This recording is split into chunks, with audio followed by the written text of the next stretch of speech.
What's going on, guys and gals? It's Joe from Health for Thought, putting you through my chest workout that I had today. For those of you that are following along, and as well as you guys just checking in on me, wanted to see if I'm making all kinds of gains. Copyright Hodge Twins. So I started today with my favorite chest exercise, the dumbbell flat bench press. And as you guys know, I like to work with dumbbells mostly, but I do switch it up occasionally. But I feel I get the most, I guess, bang for my buck, I should say, while using dumbbells because I'm using all them stabilizing muscles. So, oh, thanks, dude. So yeah, I started off with these after doing a couple warm-ups, went into my regular sets, and I did 4 sets of these, and I kept it between 8 and 12. I'm getting just back to my basics, really, and I've noticed since I took the 2 months off, I'm seeing gains pretty fast. And so I'm sticking within that rep range. That's always worked best for me. But as soon as I hit a plateau, you'll notice that I'll start doing some videos showing you guys how I kind of mix it up rep range wise. But until I do start hitting those plateaus, I am going to stick to 8 to 12. The next exercise I did was incline dumbbell bench press. I did 3 sets of these and also went in between 8 and 12 reps. What I've noticed that's helped work my upper chest more and keep my shoulders out of it is keeping my shoulders back, but at the same time I'm also not arcing my lower back. This caused a little controversy in my last video. Some people were saying that you pretty much have to arc your lower back or it's better to, but I've really noticed better results, and especially with my shoulder issues and how they really tend to come into play and try to overtake everything. I mean, I still try to keep them more pinned back and not leaning forward, so to speak, but I'm also not arcing my lower back as well. So I'm not, I guess, pressing my shoulders into the bench as much as I was, but I've actually noticed better results. So I really don't have a reason to not do it. And it really feels a lot better keeping my shoulders out of it, and I'm not experiencing any type of pain whatsoever in my front delts, because that would happen even when I was keeping as strict form as possible. So I kind of consulted some people that I felt had also really good form, and they gave me just, little tiny tips that actually make a world of difference. So I at least say that you should give it a try and actually not arc your lower back. I've always been one to do that, but now I kind of just press it up against the bench and also, keep my core tight in every movement that I do now, which I neglected to do before. So after the incline press, I did some pec deck flies.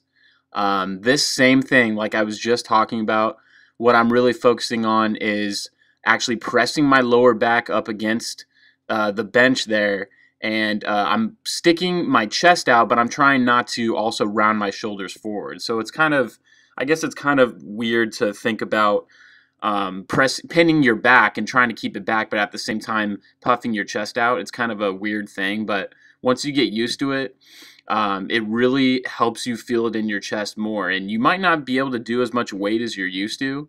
At least that's kind of my experience. It's not a whole lot of a drop of weight, but at the same time, I really have to concentrate on working my chest more, and that kind of takes away from just picking up the weight and just, lifting as much as possible. But in the end, I'm going to see better gains. So the next thing I did, I wanted to hit upper chest again, so I moved on to cables, which I've personally noticed that I've been able to keep more tension on my chest using cables, even over the flies that I just did, but I like working in the pec deck here and there. I forgot to mention that with the pec deck, I did 3 sets, and I actually did higher reps there. I did, I believe, like 12 to 15. I kept it right in that range. And then with these, I also did 3 sets, and I also kept these within about 10 to 15 reps. I especially enjoy these because I can work one side at a time, which is kind of harder with chest. You don't see that a whole lot with a lot of exercises. But with these, I'm all about really trying to isolate my chest. As you could probably already tell, I'm kind of a broken record about that at this point. But especially my upper chest, it's one of my weak areas for sure. So it's something that I'm having to work really hard on and really having to concentrate in the gym. But I noticed that, that tends to be a lot of guys' problems. Not everyone. Some guys just have straight up shelves for their upper chest, but I'm not one of them, but I'm working on it.